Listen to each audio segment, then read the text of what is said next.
do it best. Oh yeah, started moving with the crew. You got a few, we got a slew. We tryna do what they said that we couldn't do. Oh yeah. Okay, solid. Alrighty. The setup is good to go, and this is officially Pod 4, Episode 4, that we're gonna air because we had to scrap a couple. Yeah. But you know, I don't even keep count of how many we've done and what's good and what's being aired. We've recorded more than 4 though. Yeah, we've recorded for 6. sure. We scrapped 2 Yeah. for different reasons. Yeah, but now we're on track. Now everything's running smoothly. We're back. And it's Saturday today, October 29th. Sitting down here. What's the weather? The weather, who knows? It's cold outside, but it's hot in here. Yeah. Typical Canadian weather. Yeah. So today's podcast, for those of you listening, this is the Elevate Talk. It's a podcast where we talk about entrepreneurship, business, fitness, mindset, and a little bit of gym humor. So today's podcast, we're going to talk about how to build a brand in 2022. It's a hot topic. It's a topic that I'm super passionate about. I have a lot to talk about. It's a topic that both of you guys are passionate about as well. So let's get right into it. Let's do it. Yeah. How to build a brand. Yeah, I know, Shamar, you came prepped with some questions. I know you want to ask Moz, so Yeah. maybe we just, right off the top, just jump right into that. Okay, first things first. If I wanted to start my own clothing brand, what would you say is the very first step I make? Okay, straight to it. Yeah, let's get it going. Let's open it up. So if you wanted to open a clothing brand online, what would be the first thing to do? The first thing to do is ask yourself if your intentions are actually right. If you want to open up a clothing brand because everybody else is doing that, or you see it blow up on social media or there's good money in it. So if your intentions are right and clothing is actually something you're passionate about, designing clothes, manufacturing clothes, creating a community around it, and putting in the years of grind without getting a single dollar for yourself, then you're in the right path. Okay, so say someone who has gone through that checklist mentally in their head and they're like, you know, this is something I'm super passionate about. This is exactly what I want to do. I'm in it for the right reasons. Then what? Like, what's step number 1, would you say? Well, you can go straight to the basics, and obviously you'll need a company name and set up a corporation and set up a website, figure out what type of platform you're using. Is it Shopify? Is it GoDaddy? Whatever, to set up the site. And then you got to understand, and it's something funny because you're kind of doing that right now. We spoke about it. Yeah. Mm-hmm. Kind of learning the in and outs of how to do e-commerce now. Yeah. But So in that sense, I would figure out the super basics of just starting this company legally. And once you have that out of the way, you should know what type of actually, even before that, you should know what type of clothing you want to get into. There's so many broad types of fashion and activewear and lingerie, like what aligns with you. Yeah. So you should know that. So there's obviously activewear, and then there's, let's say, streetwear. What do you think the major differences between those are when you're trying to do e-commerce? Because we're more activewear, but let's say I wanted to do a more streetwear type of clothing brand. I wanted to come out with that. What would you say the differences are? Or is it relatively the same thing? The process will be there'd be a lot of similar things, but a lot of different things as well. Obviously, when it comes to designing the clothes, you'll have to know, and it's fashion is a little bit faster than activewear too, so you'll be on trends a little bit more of what to create, how fast you. So I'm sure you'll have to have a little bit more of a structure for your collections that you'll push. And then the community that you build around it is super important too. It's going to be way different from the community that we build at First Health here. It'll be people that are more into like the streetwear style and travel style, and so you'll have to find complete different pages different community. Yeah. Okay. Just taking a step back as well from, you guys kind of just jumped right into like activewear and streetwear, but say if we were to just pull back from that and not like necessarily get down to the nitty gritty of what like you're doing, just because you've built First Health, and we're primarily apparel or activewear apparel, but say it's someone who just, we generally speak about building a brand in 2022, and it's not necessarily we're speaking on apparel or anything that you're doing, but just in general. Would you say that you just, whatever realm that you're doing for your business, do you think that you need to be more niche in what you're doing to pick up on customers and audience, or would you say you can kind of keep a broad spectrum umbrella? When you're building a brand and it's a fashion brand or streetwear brand that he said he wants to build, it depends. It definitely has to be a niche audience. If you do too broad of something, then you're obviously competing with bigger and more competitors too, which is fine. But if you're going to start and actually get attention from customers, it's better to start off as niche as possible, which is why I chose activewear. But again, I'm passionate about fitness. I'm passionate about activewear. I'm passionate about designing these types of clothes. So if you're passionate about designing streetwear, then it doesn't matter if it's broad or not, because your intentions are right. Yeah. But I think even within, say, we can talk and say like streetwear fashion as like an umbrella term, but then you look into something where, I'm just going to go back to First Health and as an example for activewear. Sure, there's lots of competitors in the market for activewear, but the way that we market ourselves, we have certain specific things that help us stand out from those competitors. For instance, we use our bright colors and wide variety of color options as one of those things. You know, the type of fabric that we use is something that stands out from others. We have a lot of seamless designs, which in the market of activewear that actually doesn't exist as often as you think it would. And then also, on top of everything, us as a brand, we're also donating, 5% of our net proceeds each month. So I feel like even though we're an activewear brand and we have a lot of competitors in that space, as a brand in 2022, we have to use certain things to market ourselves to stand out from other people. So I feel like, to kind of jump into like how Moz was answering that one question, I feel like you can still be a part of a general group of a brand that you're doing, but you have to have specific things that help you stand out from others, that you like drive into your marketing. Yeah, I agree. So if someone wants to do streetwear or whatever niche it is, what is a good way to stand out?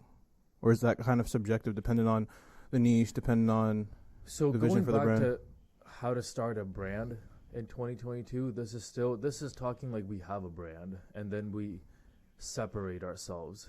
Nobody's there yet. So if we go back into the very basics, if you were starting a brand this year, right now, you have to first go and find a source to build your website. So let's say it's Shopify. You're going to pick a basic plan because that's all you need to start, and you're going to learn on YouTube on how to build a website on Shopify. Literally, just type that.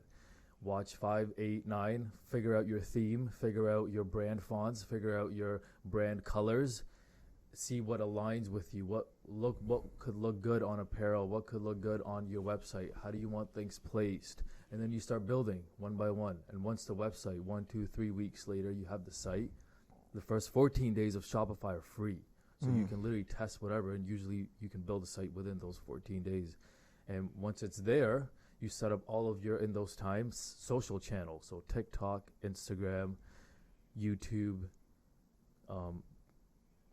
Google obviously as well. So you set all of that up, you have your names, and in those 14 days, if this is actually what you want to do, you get your corporation and stuff set up as well. And I would say that's the very step corporation one. setup. What do you mean by that? Yeah, so like as First Health or Yeah. any company that you want to develop, it has to be its own entity. Yeah. In terms of like tax purposes and how you're going to file it, because let's say if it goes somewhere, you're going to have to file everything too, and it's tracked in a way. So you build a company, you build a corporation through your here it's Canada or Ontario and states or wherever you do it, whatever the rules are, and you set up a bank account with it, because you'll be making some payments, and those payments are then you can expense, and when money starts coming in, you can manage that better. So that's what a corporation would be. And you can't have a business without having a corporation. Yeah, okay. Legal entity. Which, by the way, if you're in Ontario, I don't know if it's used across Canada or just in Ontario, but if you're looking to incorporate a business or even just like have that kind of legal part of the business checked off, you can go to owner.com. That's a good site. And that's how you can become a legal entity. So for anyone- Owner.com? Yeah, and then they have a lot of resources as well for people that are starting out, like small businesses that basically it has a bunch of resources on there to help you get started in a bunch of different facets to kicking off your business. So It's anywhere between $300 to $600 to make this corporation Yeah. Okay. one time, Yeah. and then you go to the bank. Like if you're starting that, Yeah. like, eventually when the site's ready, go to the bank, sign up, and then open a bank account. yeah. So everything's separate. Any money that comes in, it's separate. Separate. Okay. And you mentioned a bunch of different. You called them providers, right? There's Shopify. Mm-hmm. What would you say is the best one to go with, or is there a best one? In my opinion, Shopify is the best. Do you have one. experience with multiple? Yeah. Yeah. GoDaddy was one of them. There's like an Alligator or something. It was another Mhm. hosting site. That was one of them, and they're fine. But overall, with seeing some of the big brands like Gymshark and Skims and some of the other brands that are on Shopify Mhm. too, obviously they trust that brand, and just seeing how much Shopify has scaled over the past few years, having 10,000 employees, like they're very dominant in the brand. Mhm. So if I'm gonna do something, I'll go with those guys because then I feel secure that they have the right platform to. And apart from having security and the right platform and tools, they also offer things to new entrepreneurs with like Shopify Capitals and helping them with these kind of loans and stuff too. Oh, they loan you money Yeah. on through Shopify. As you build your brand, Yeah. and there's offers that come in. Okay. If they want to invest in you, they'll do it. But those are separate people who come in through Shopify. It's not Shopify itself. It is. It's Shopify itself. Oh, okay. Yeah. Interesting. I didn't know that. They're Okay. also investors. Mm-hmm. Another site server that I think would be really good if, say, you're someone who's trying to build a personal brand for yourself, and say you want to create like an online portfolio, Mm-hmm. whether you're a photographer, fitness model, anyone like that, you could use Squarespace. They're actually pretty catered Squarespace. towards that type of website hosting versus Shopify. I think is a lot commerce based, where if you have products or services, subscriptions that you're selling, their platform is really highly catered towards that. But Squarespace is good for individuals, sole proprietorship. Is that the term used for even those if people? it's corporations Yeah. on Squarespace, it doesn't have to be a shop necessarily. You can sell programs or have a blog post. Mhm. It could be an informational type of site that leads Mm. to somewhere else. Yeah. It's not as intense, but it could be if you wanted to. Yeah, but that's a good place to look as well. Yeah. So would you recommend that for a clothing brand per se, or is that more for someone who's trying Shopify. to Shopify, I think right? Shopify Yeah. would be Okay. better. Yeah. But definitely, when you're building a brand in 2022, setting up that site, setting up a domain, buying your domain through some like GoDaddy or Alligator, like Maz was saying, Yeah. is definitely like off the top, like something you need to look into doing. And Yeah. then from there, I would say setting up social media profiles everywhere is something that you definitely need to do in 2022. Social media. That's the most lucrative tool to use when you're doing anything online, right? Mhm. So what would you say is the biggest way to separate yourself through marketing from other brands? I feel like that's a loaded question Is because it? there's so much stuff you Yeah. could do on social. Yeah, but I can answer that. Yeah. So one thing that you can do to separate yourself right off the bat from other brands in any, whether it's activewear, street, whatever, is figure out what your why is. Don't go into the business without your why. Are you here to build a community? Are you here to build the best products in the market? Are you here to help a cause? Like, why are you doing this? And then based on that message, you're going to push the shit out of it and make sure that any sale that you make, that every customer knows why they're buying from you as well. Okay. So a lot of big brands like Zara, Adidas, Nikes, they were built back 50, 80 years ago now. And the strategy back then was a lot different. There were no shoes. So the first person to make running shoes like wins. yeah. Then you Yeah. get- Yeah. Then you get athletes on you. But now brands are built on social. Everybody is already in the process of 10, 15 years since Gymshark started, maybe even before, to build brands online. And there's a lot more of them. So you really have to push your message out. How would you say social media has helped First Health grow? I mean, our entire business is on social media. So anything to do with content, to finding customers, to keep having retention of our customers, to what this brand speaks. Everything about it is online. So as being an e-commerce brand, all we can do is show the best way of what First Health sells, what it talks about, what it preaches, who it helps. It's a person. It's a person that lives online and has a personality, and it sells bomb products. That's cool. Yeah, so you can even take that and apply that to someone who's starting a brand. Like, why don't you try to utilize your brand and create an identity with it as if it's a person? And that'll kind of help you get into the momentum of things too, because that outlook in itself is actually pretty unique. Like, I never looked at it like that. Maz, obviously when you're first starting a business and say you create your first social media profile, you have no followers. So how would you say, when you're building First Health, what were some of the strategies that you used to build an initial audience on those platforms? So I'll start off with Instagram, because I feel like when brands start, they usually first jump on Instagram, and it's probably the biggest platform for new social e-commerce brands, apart from YouTube and TikTok, obviously, too. This is what I did 3 years ago. Not everything still works, but I'm sure this still will work. So the first 1,000, 2,000 customers, I literally just did a follow, unfollow strategy, but not just randos.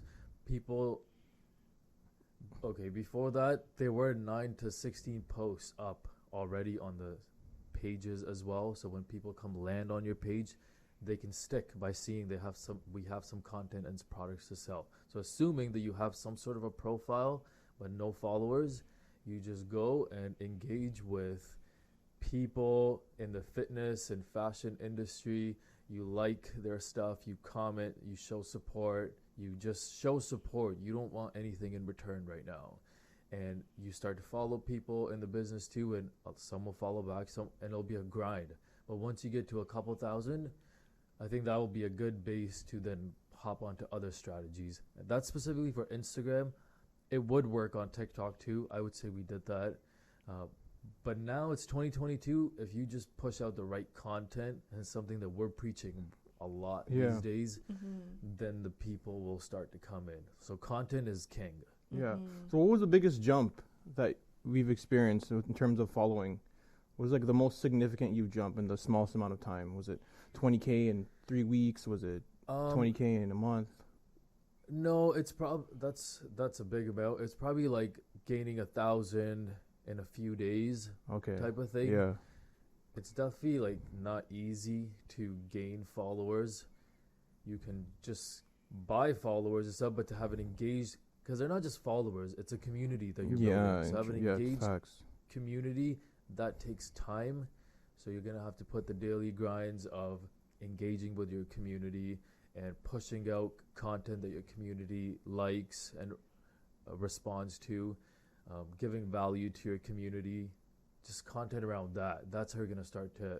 And as you post that, new customers will understand what your brand is about too, based on what kind of content you post. Then you just stick with it. You become the best in it. Yeah. That's something that I feel like we're doing right now.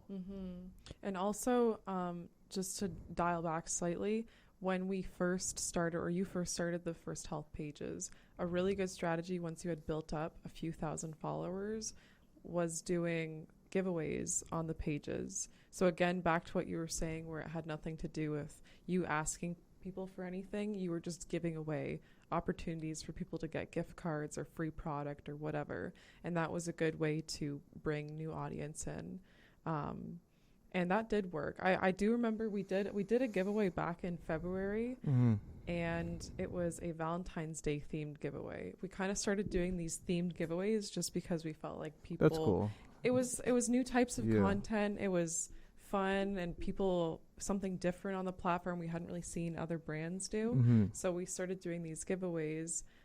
And the Valentine's Day giveaway, I think we had gained somewhere close to 2,000 followers in that giveaway, and that was only up for maybe 4 days. So was it merch or was it gift cards? It was merch for gift cards, but it had the content was different than anything else we'd ever done, so it stuck. If we could show like a clip that like does a carousel and shows what that giveaway looked like, that'd be cool. Eddie, insert here. And actually, funny thing with that giveaway specifically, I was out at I think at the dollar store picking up other stuff for something that I was going to do content wise for First Health, and someone came up to me, pointed at like my socks or my leggings that I was wearing, and she was like, "Oh, you know this brand?" And I said, "Yeah, I do. I work for them actually." She's like, "Really? I just saw like their post on my Explore feed the other day." And I said, "Oh, what was that?" And she said, "Oh, I think it was a Valentine's Day giveaway." So someone literally approached me in person about seeing that content on their Explore feed. So doing giveaways as a new brand is a great way to gain new audience. Something And test your product. exactly, yeah. Would you suggest giveaways in during the initial phases or later down the line? Or I just think right off you the can bat? start right off the bat if you have the capacity to do that. It's gonna definitely help you build your audience a little bit more, and you'll also give your audience or new customers a chance to try out your products, because that's the end goal. You can do every sort of marketing in the world and it might work the first time, but as soon as they test your products out and it's shit, guess what? You're going under. So you gotta start with making bomb products. Then everything else will Yeah. So come in. quality right off the bat. Yeah, the right product out the gates. products gotta Quality. speak for themselves. Yeah. So true. That's solid. Yeah. Okay. Like Okay, your I have a questions, question. I have a question. So, what are some mistakes you should avoid when you're starting your brand? Because That's a you've good obviously done some trial and error, right? Made some mistakes along the way. Many. So, what are the mistakes you can kind of indicate to us that we shouldn't make when we're trying to make a clothing brand? I think the biggest mistake I made since I started First Health going into it is actually going too into one thing. So what I mean by that is there's no real mistake, but certain things I went too deep into, I spent too much time into, I spent too much money into, where I could have just tested it little less. Let's say Facebook marketing. I don't need to spend $1,000 a day into that one ad to see if it works. I should be creating content, so much of it organically that already works, and then use that, test out at 25 to 45 bucks a day and see how it converts cost per click. If it's performing well, you rank it up. So this is getting a little too into like paid marketing as well. Yeah. But just overall as a mistake, like maybe I don't need to invest $100,000 into a collection. Maybe I just start off with 25.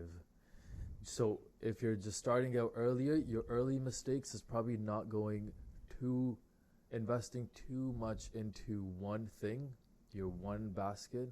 Make sure you have a few things to test out, and then whichever works, you go into more. Okay. Whichever Yeah. doesn't work, you cut your losses Yeah. short.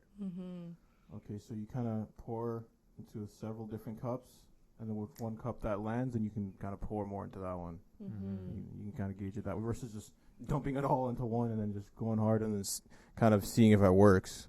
Yeah. Is it- Can you give a specific collection Where that you, happened? Yeah, that you learned that from? 100 Yeah, bands so- down? Couple collections actually. If we talk recent, it's our Elevate collection, which we launched a little too late. It was over $100,000, but we couldn't sell it fast enough because winter ended. Now we've sold out of it, but we had to hold that inventory during summertime, which people aren't gonna buy. So I should have just cut that in half, put my eggs in other baskets as well. But you know what? Like at the same time, you don't know. That was the best decision I could make then. It's only in retrospect you're like, oh, I should have done this. So better. aren't mistakes inevitable? Yeah. Yeah. Like you can't really avoid it. 100%. Just don't make a mistake big enough that's gonna fuck your business up, Yeah. and then you're done. Yeah. Yeah, that's what I would say. Yeah, I feel like to Maz's point, or maybe it was you that said it, Shamar, when you're saying that, the only way you're going to learn is by making some mistakes. Yeah.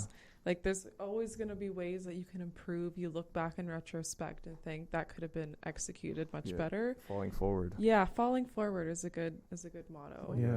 Yeah. That's the way you do And it. on that note too, I would, if people were asking like how important paid marketing is as well on social media, It's definitely an important aspect that you should test, but it's not something that you should start with. You need to figure out your brand, your why, and once there's a look and feel of it, you need to figure out content. Like, push out so much organic content and know what good content looks like. Start building a community. You can do so much without touching a single dollar on paid marketing, and you shouldn't, because you don't know what to push. You don't know what good content looks like. So once that's out of the way, then I would get into paid marketing. Yeah, knowing exactly what's good, who the right people to work with as well, because that's another layer of marketing as well, that referral marketing, which is now technically just influencer collaboration type of marketing, could have a lot more pull than just a paid ad, you know? If I went back into the early days of another mistake I made back then is not going fast enough. Into what? Into everything. If I went back in time, I would literally not even take the breaks that I did, because everything changes. And I didn't take much breaks, but if I could push harder, or if I could build a team faster, I would. For an example, I have a McLaren. Insert here. And I bought that almost 2 years ago, and I fucking love it. But if I went back in time, I wouldn't buy it.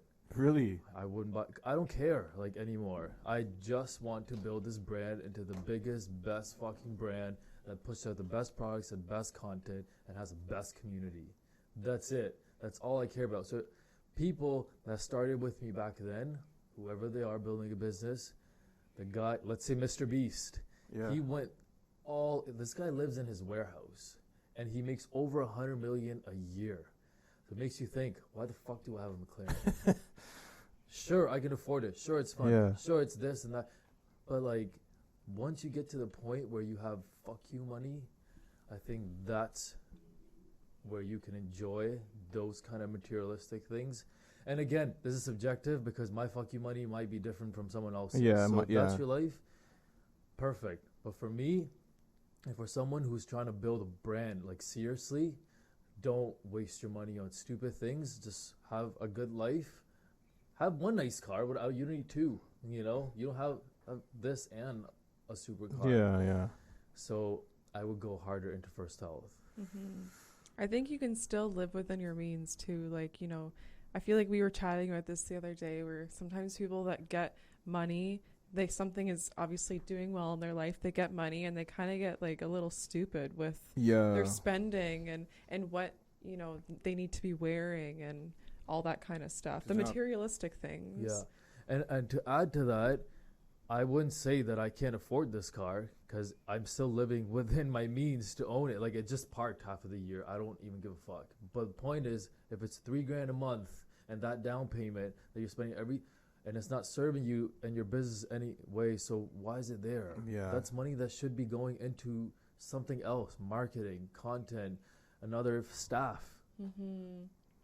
Yeah. So is it something where you just learned, or to a degree you fully regret it? Because you did have fun with the car, you did enjoy it, you know. So yeah, I don't regret it at all. I have zero regrets. Okay, I'm good. Super grateful and blessed to be in the position that I'm in. But if I were to look back and told that Maz and I could give him some guidance, I would say, like, yo, you don't need that right now. Yeah. It's all good. Just go harder into this, because you'll have 7 years from now. So anyone that's building a brand in 2022, you know, you would just say, look, you might come into some money, but keep the focus on the business, continue growing that. Don't worry about external. Maybe treat yourself. That's completely fine. Upgrade your lifestyle for sure, but don't go like off into unnecessary things that don't serve the growth of the business and the brand. Yeah, you don't need to go to because you're making $20,000 a month now. Let's say it starts popping. You don't need to spend $2,000 a month at the club. Yeah, that's you know. unnecessary. But people start doing like, yo, I'm baller now. Like $20,000. It's not gonna be there all the time. Yeah. You need to buy a hooker. Okay. Whoa, that escalated. What is it? Jeez. I'm just saying. You don't need to, because guys will get to. You just be good. What about girls? Girls are never. This is not Girls just towards men. Do not go to Sephora and drop $800 worth of whatever. Just be. What do you guys indulge in? Louis V and So much. Coach? Like, what is it? Yeah, I mean, there's just like self-care things. YSL Getting your hair bags? done, getting your Oh, nails Birkin done. bags. That's the big thing. Birkin bags are like 20 grand each. Yeah. A woman's Yeah. upkeep's quite expensive, too, no? For sure. You guys get your lashes done and Yeah, the nails sell done. fake Lips tans, done. the lips. Tits done. Yeah, the ass done. the Okay, BBL. we're diverting from the Okay. original the, plot the here. BBL. Okay, okay. let's dial it back in. Okay. Good job, Lise. See, this is why you guys need me. Because you guys get too sidetracked by other random We stuff. segue. Yeah, Yeah. honestly. Yeah, what let's we're swap out that McLaren for It's a okay. Birkin. Yeah, exactly. You know, you could always give me the McLaren. Yeah, I don't mind. I don't mind. I don't mind the McLaren. You can give it to me. It's in a case. No big deal. Apparently, as soon as you touch the Birkin bag, it drops value. It's true. Really? Wait, As soon what? as you open the bag, it's done. 10 grand value. That's a goes. waste of money. Wouldn't it be better to buy a used one then? Than it But holds they're an its value? investment. As an investment. A Yeah. lot of people buy them as investments because there's I saw this one show on Netflix, whatever, rich people. It's the Bling Empire. Yeah, so they bought one for like $50K, and then like a few years later, it was like $500. She needed it. What? Yeah, she That's needed the crazy. cash. Anyways, if like you a can buy buy a a Birkin, property. then good for you. Okay. Investment there. Birkins and McLarens. But building a brand in 2022, I want one thing. Nothing. Oh, okay. Reel that back. So building a brand in 2022. One thing I wanted to bring up that Come grab. Maz and I were talking about the other day that's It's super okay, it's important is the importance of having a good customer service with your brand. And in addition to that, also having customer reviews on your site. And if you have a storefront, Google reviews are super important. But having those different types of customer reviews brings in a lot of more credibility with your brand. And also even like in 2022, if you don't have customer reviews and your customer service is pretty trash, then people aren't going to shop with you. So customer reviews. Something that I had set up on our site, I think it was close to a year ago now, was this app that actually asked people after they've placed their orders, maybe 10 days after they've placed their order, to review their product. And there was an incentive, review their products on our site, and they'd get an incentive back, like 10-15% off. So setting up something like that encourages people to leave a review on your site of the product is really good, because when you're shopping online, you want to know, especially if you're new to someone's site and you've never purchased with that brand before, having those customer reviews present just solidifies and gives that brand a lot more credibility that you actually want to make this purchase. Yeah. So definitely, as a new business, getting as many customer reviews as possible is super key in helping the success of your brand. And then, on Instagram as well, if you can get Google reviews too, if you have an actual storefront anywhere, that's super key. But definitely, if you have any type of online business with an online website, getting an app that you can add in that like asks people to drop those reviews on is super key. Yeah, because then builds trust and confidence in the potential buyers, right? Exactly. Like, how many times before you're purchasing something do you look at another website's reviews or like a product review? Restaurants do all the time. Yeah. You're always looking at that. Yeah, And you even are looking to see if it's actually authentic. exactly. You can kind of gauge if it's a fake review or not too. Mhm. So if you have real authentic reviews from people who genuinely like your stuff, Mhm. that's going to bring more people in to buy. Exactly. And also customer service too. Your customer service has to be on point in order to be successful. So as what an- is as a on new point brand. customer service? Like fast response times, basically negotiating with the customers if there's any issues going on. You may get someone that emails you or DMs you saying they had an issue with their product.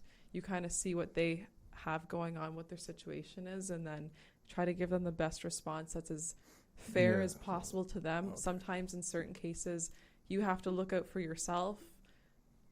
I think for us a lot of the time it's like the free shipping part, like sometimes like we have to I don't know, a lot of customer service emails sometimes, like they want like us to ship product back for free or something like that. Like we can't do that. We got to look out for ourselves. Most of the time people are understanding, but you know, just looking at Well, being, we did do that for a while, but Yeah. as inflation happens too, as the market changes, there's changes that you'll have to make as a company so Yeah. you survive. The Mm. point of your company is to survive all the time throughout this time. So make sure that your policies match that as well. If you can offer free shipping because your margins are good enough and your product's priced high enough, great. You can adjust that. If you can't, then it's just good communication with your community that this is the fair shipping cost. We'll do our best to deliver as fast as we can, the best services we can. We'll be keeping you in the loop if you have any questions, but there is a general fee that you pay, and I think that's normal. Most customers are understanding Yeah. of that. It's being upfront. Mm-hmm. So when can you expect to see profit? If I'm starting a brand, what's the expectancy in terms of profit? So probably most people that are starting the brand, or all people, the end goal is to be profitable, Mm-hmm. but it's something that you can't look at literally for the first 2 years. Because if you are profitable, that's great. But other than giving yourself the going back, so someone who's starting a business, most likely they have a job. Yeah. So make sure that you don't quit that job as you're setting up this business. That's a bad idea. So once it's set up and it's starting to generate some sales, even if it's not profitable, you can start thinking and planning like how I can devote more time into it. Maybe you pick up less shifts, so scale that, whatever. So grow. Sorry, I lost my train of thought there. Saying not to. Being profitable. So the first couple years, whatever money you start making, which probably will be, I don't see you making anything for the first 6 months. That's for the first 6 months, you just go at it Yeah. without the intentions of anything, because it takes time to set up the whole thing, set up the socials. That's why build this some- has to be rooted in passion. Mm-hmm. Yeah. You're not seeing money for a little bit, Yeah. right? I didn't pay myself the first 2.5 years of Y- First Health. yeah. Or if I included the supplement side, we're 4 years in. Mm-hmm.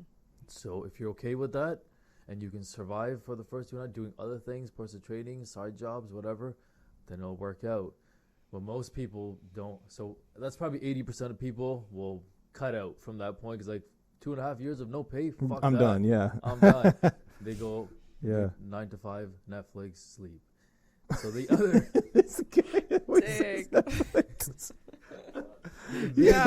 I think Amar, you just no, but he makes 6 figures, so he's good and he's happy doing what he's doing. This isn't about Amar because Amar does not care to build a fucking brand. Yeah. Oh. He's making Okay. good money. He's No, doing that's what he's true. doing. He's got a nice car. He's got girls around. He's happy. SMV is high. But the other 20% who are going to survive the 2-year mark, probably 10-15% of them are also going to quit because the following year you have to put that money, most of it, back into the business. But what they'll do is going back to the McLaren story, they'll probably spend too much on themselves, and then the company is going to go down. Mm. And then the growth is going to go down. So for the 5-10% who actually stick to it, you can expect to get paid in 2.5 to 3 years. And that's fair. That's fair. Because 3 years in a long marathon is nothing. Like, I'm here for the 25, So it took you 35 2 goal years game. for you to pay yourself. 2.5 years. You could be profitable a year from now, but that doesn't mean you could be paid. To go hard in building your brand, you should not pay yourself, even if you're profitable, for the first 2 to 3 years. If you can, keep your side jobs, have some savings. And if you really, really need to, because you're making that much in the next 2 years, get the basics, survival, pay for yourself, but just hammer rest of the profits back into the business. so buy a cot, sleeping bag, cans of tuna, live out of your warehouse. You heard it here, folks. Yeah, Don't buy a McLaren. Don't buy a McLaren. Don't buy a supercar. Yeah, but that was 3.5 years, 3 years in. Was Yeah. it? The McLaren. Oh yeah. Yeah. Was So that 3 years ago in No, the no, spring? 3 years in. Oh, to got First it. Health, Got not- it. In. Yeah. interest. in. And now he's taking his interest Yeah, out. he's of the McLaren. uninterested in the McLaren now. And we're 4.5 years deep. That's crazy. Okay. Yeah. Yeah, lots has happened in these last 4 years for sure. Yeah, man. Lots of growth. I have a question though. In the last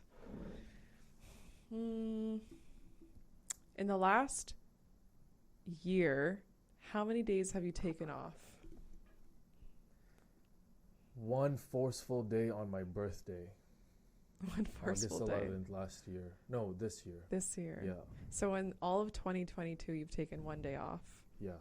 Okay. And so that's because I was in Mexico yeah, and it was my birthday. yeah. And the team said specifically, Messi, do not work today. We got this. Mm. I'm like, okay. But I love it. Like, I hate to have a day off. I hate Sundays. Rest You know that Sunday- mindset where like this the chill? Sunday rest day, chill day.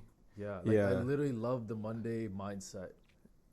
I actually saw, this is a side note, that there's a meme that like if somebody's officially said that Mondays are the worst days, and it sucks to see that mindset because people that wake up to chase their dreams, their career and goals, even if it's a 9 to 5, but they're pushing themselves to get paid and do something, you're making that as a bad thing, and instead they should be chilling on a Sunday, drinking beer, watching sports and doing nothing. Mm-hmm. How is that? Sure, you should have that kind of life. You should have some sort of balance, but don't make Mondays bad. Like, it's your opportunity. It's a mindset. Like, make every day a Monday if you can, where you push yourself. True, Mm. true. That's Yeah. so true. That's so and true. honestly, like we have here in North America so much to be grateful for. Just being able to have a job and go to work. You know, even if for a lot of people it's a mundane thing, like you have a lot of blessed things in your life that a lot of people else in the world don't have. So sometimes just taking a step back and being grateful for what you have can help switch up that mindset too. Even as a business owner, you know, you may have days that are hard and you don't feel as motivated as you once did, but taking a step back, or not as you once did, but you know, just having those hard days, but just taking a step back and being grateful and counting your blessings definitely can help Yeah. switch up that Yeah. mindset. Yeah, being appreciative of what you do have, but then also wanting to elevate your life and Mhm. doing what you need to do necessary to do that every day. Mhm. So it's a mixture of both. On that note, a lot of people are probably like, well, yeah, Shamar, that's easier said than done. I hate my job. I hate my boss. Well, then fucking leave. Mhm. Just then you have to because find you something hate- else. Just because you hate waking up on Mondays to go to that shitty job doesn't mean you're stuck there. Just move. Go to a place in an environment, even if it's not your own business, a 9 to 5 that you actually level with, actually preach there what they do. So just switch it. If Mhm. it's, you're probably chasing money. That's why you're upset. That's why you hate Mondays. You only picked that job because you picked money. If you had picked yourself and your passions and this something that actually I can see myself progressing into, then Mondays won't look as bad because it's for you. And if you hate the boss, you just switch to the next company who will treat you better and it's the right environment for you. Mhm. I'm sure all of us have done that at some point. Yeah, for 100%. For sure. What about those people who are their only source of money? Like they don't have any help from anyone else financially, and They they have no they can't. family. Yeah, there's no one else. They have no supporting cast financially in their life, and the option on the table is choosing something that pays more but they hate, or choosing something that pays less but they enjoy. What would you say the best route is? Less and what they enjoy. And that's probably why they're building a brand. So if you, Even if that involves them struggling financially Yeah. for a while, and it's a necessity to struggle. yeah, It's, yeah. it's No, I agree. You literally cannot win at. It's like saying that I want to be Cristiano Ronaldo, but I don't want to put in 20 years of playing soccer. How the fuck is that possible? You literally have in the first 3-4 years. I want to be paid hundreds of millions to do that. Like, you're a kid, you don't even know how to touch the ball. Business is the same thing. If you're building a brand, the first few years you're just at practice level. I see myself in practice level still, and we're multi 7 figures. So to get to that level of building a brand, this is at least how I see, and these are my goals. We're in practice round. I don't care to be paid, and we're gonna make mistakes, and we're just gonna learn and go. And also, to your point though, what you were saying, Shamar, about what if someone's completely independent on their own, they have to they have to financially provide for themselves. There are a lot of people that may not be able to just quit what they're doing and start their passion project, their business, because they financially cannot survive without having the income from their job. So what I would say for those people is literally spend every single waking moment outside of those 8 hours you're working each Exactly. day towards your passion. Yeah. Because at a certain point, if you're spending, you know, X amount of time every single day, like every other waking moment towards that project, that passion business that you're working Yeah. towards, that's going to eventually turn into something that you can actually then at some point comfortably leave that full-time job and then transition into that. Yeah, And all then your it- leisure time. And then at least that way, you know, it's not going to be a matter of like, I have no money coming in. Yeah. At least at that point, you will have something. So, but you really got to spend every single waking moment, weekends, evenings. You did that, Maz. So we'll do 24 hours a day. Yeah. You don't need more than 7 to 8 hours of sleep. Let's say you get 8 hours. Now you're down to 16. Then you have 8 hours of actually working. You're down to 8 hours. So what are you doing? You need to eat and go to the gym. Okay, that's 2 hours. So you're left with 6 hours of work every single day. What are you doing in those 6 hours? Because at the end of the day, you can get there faster if you put in more hours, but it's about putting in hours. So 6 hours a day and 365. In a year, you could put almost 2,200 hours per year into your business versus someone who hasn't started because they're afraid to take the leap of faith. Oh, I need to pay my bills. Bro, use those 6 hours to do something then. And then those 2 hours, 2,200 hours become 2 years. Now you've put in 4,400 hours. You should be good. At that point, you can double your 6 hours to 12 hours a day, and then you're a millionaire. Millionaire. Done. There you Millionaire, just like that. go. Yeah. No, but it's true. Everyone has the same time every day, just how you use it. Yeah. And that definitely is going to also come along with, you're going to have to make a lot of sacrifices if that's something you really want to do. You're not going to be able to go to family gatherings or different friends events. The bar, Different, the club. yeah, you're going to have to cut that out because Yeah. it's not going to be, you got to start looking at your bigger goals, The look bigger at the bigger picture. Those smaller things are short-term sightings that are not going to get you to where you want to be. So, you know, everyone, if you're trying to go down that path and you want to keep your full-time job, but you want to work on that side passion project, you got to cut those other things out in the evening and really just put everything else you have left in you into that, which I know is something that you did for a while before you made that switch. You know, it's something that anyone who has something on the side and has a full-time job, like, you know, they put that extra time in and But just start doing. yeah. Start doing every single day. Do something to move forward into building that brand, whether it's small or big. Every brand starts small. We're still super small.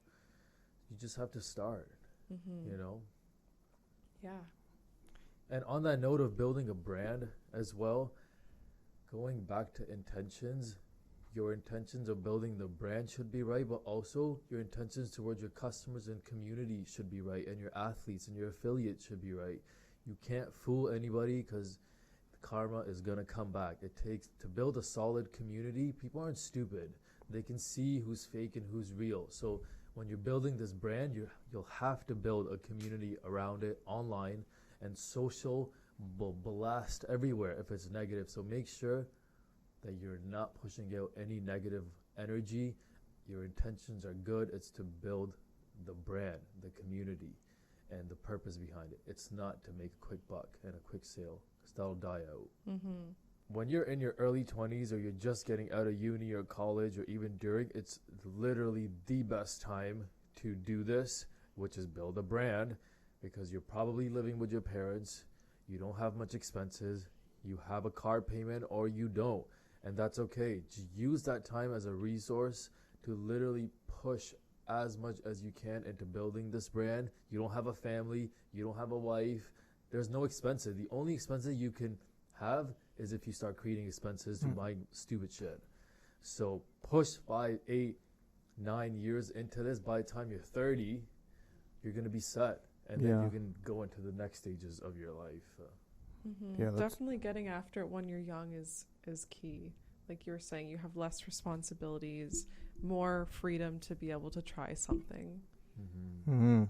And your risk won't be as bad because if you fail forward, and okay, you lost a few $100. Okay, you lost a few $100,000. Sorry, not a few $100,000. Okay. a couple grand. Yeah. A couple grand. I mean, I've lost a few $100,000, so whatever.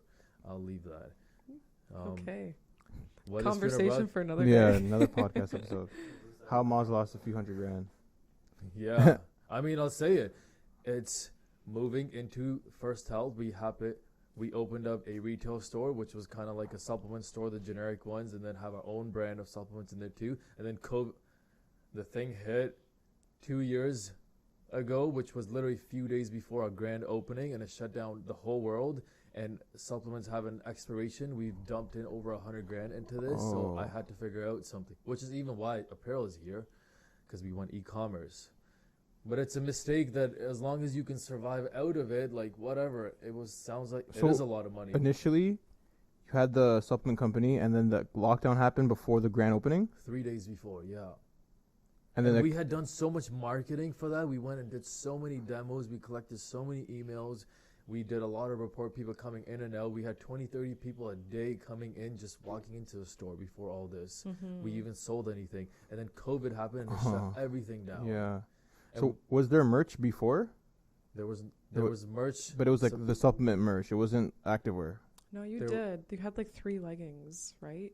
There were basic T-shirts with our logo, basic hoodies, a pair of joggers, bad quality, and a couple leggings. So it was a little bit more than the average supplement store, which is all I wanted. But we weren't an activewear brand like we Okay. are right now. So yeah, you lose 100K, but as long as you survive, you grow from that, and you can become. It's a big adjustment. You You have know? to throw out all those. You have to throw out all that. Yeah, all that product, no? 100%. It was. It I is. think we lost over $30,000 worth of product. Holy. Imagine. And you don't have any money in your bank account. You dumped it all in. So you're Yeah. like, great. Now what? So the $6,500 that I had we had put into apparel is what became 7 figures later. Well, you would never think Whoa. that. You know? That's wild. Crazy. Yeah. Because you just wanted a small little line of clothing to kind of complement and cross brand with With the supplements. supplement store, and then it was completely 180 pretty Yeah. much. Yeah. Because now the possibly have a few like franchising opportunities, and we open up a few other stores. That was the vision. Yeah, oh that was the vision. We had the whole like franchise agreement ready to go as well, and I was even talking to a couple people as we were making a good brand layouts, like this is what we want to do, but then all that happened. It didn't work out. But also, God probably didn't want that to happen too. Yeah. Everything happens for for a me, reason. not to me. So I just take advantage of whatever opportunity is For me, here. not to me. Yeah. Yeah, crazy how something that is totally out of your control can completely change the direction of Yeah. your vision and Yeah. where you wanted things to go. And at the time, you didn't necessarily look at it as something that was beneficial for you. You probably were looking at it as, Just oh, do or man, die. You yeah, gotta this is rough, survive. but look, I knew that's a what I big wanted. turnaround. I didn't. This is the other thing. Imagine if I was paying myself and then suddenly I couldn't. My ego would be shattered. I was already used to living in the dirt, so it didn't really do anything to me. I spent all this money into it. I'm already living. I was doing personal training. I could survive on my own. So I instead saw it as an opportunity that everybody's on their phones now at home. All I need to do is just switch the business, create new products, and go fully online. Holy, worked yeah, out. yeah.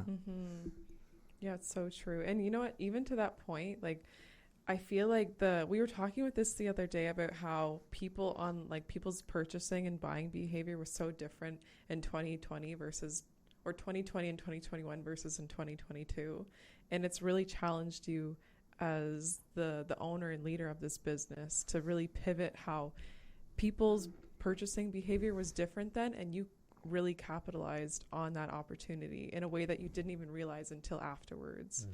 And now people's purchase behavior has changed so much, and it's really made you think like how important it is to do things differently and how you can learn from the past and how Continue changing. This Yeah. is the thing. Being aware of continuously changing yourself as the market changes is probably the most crucial thing you can do with business. Nothing stays. It's like water. What happened 3 years ago does not work today. What happened last week does not. Yeah. Everything is constantly changing. So you, as an entrepreneur, as a leader of a company or your business, have to be open to changing with the market, which is also why you can never be a perfectionist, because by the time you land that perfect reel, it doesn't exist in the market anymore. It's too late. Yeah. So just keep pumping out Yeah. stuff, products, content, whatever, and you'll keep adjusting as the market changes, and you'll get better. Yeah, that's so true. All right. There we go. I think I've shared a lot. You guys have shared quite a lot Yeah. as well. No Do we have anything perfectionism. else I think to we're good for this week. Yeah. value to our viewers, Amar? I had one more question, Yo, he's a trooper. but we Yeah. can maybe for next week, or you want to? Yeah. Next All right. week? Okay. All right. Well, thanks everyone for tuning in. If you guys have any questions or comments on the pod or just in general about the business here, or for Shamar, myself, or Maz specifically, just drop the comments below. DM us on Instagram at the Elevate Talk. Follow us on YouTube. I mean, subscribe. Oops. Follow us on YouTube. And follow Subscribe. us, yeah. But thanks everyone for listening. All right. Okay. Episode 4 done. Bye. See Bye. you next week. No mercy for you, no worries for you. That Game of Thrones, go Cersei on you. I flipped the script, I roll the dice. Don't fall asleep, cause I'm working nights. Hey, you tryna shut me